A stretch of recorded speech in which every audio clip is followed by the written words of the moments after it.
नमस्कार शेतकरी मित्रांनो, आपल्या सर्वांचं आपल्या विश्वासू चॅनल सत्याची शेतीमध्ये मनापासून स्वागत आहे.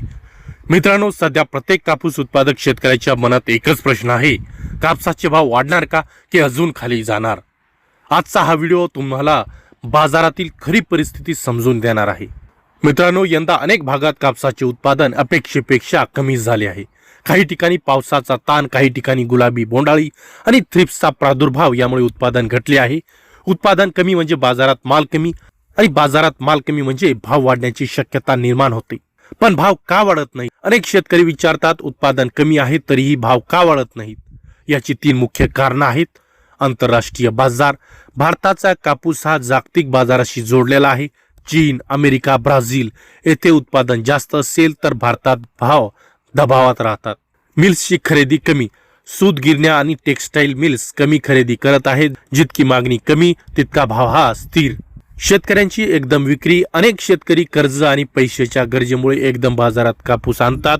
भाव वाढण्याची शक्यता कधी आहे? आता महत्वाचा प्रश्न, भाव वाढणार कधी? तर तज्ज्ञांच्या मते मार्च ते जून दरम्यान कापसाची आवक कमी होते. मिल्सना कच्चा माल लागतो, स्टॉक कमी होतं. अशा वेळी भाव वाढण्याची जास्त शक्यता असते. जर आंतरराष्ट्रीय बाजारात कापूस भाव वाढला तर भारतातही भाव वाढतात. तर शेतकऱ्यांनी काय करायचं आहे? मित्रांनो, सर्वात महत्वाचा भाग, ज्यांच्याकडे आर्थिक अडचण नाही त्यांनी संपूर्ण कापूस एकदम विकू नका. थोडा थोडा टप्प्याने विक्री करा. मार्च एप्रिल पर्यंत भाव सुधारण्याची शक्यता आहे. बाजार भाव रोज तपासा.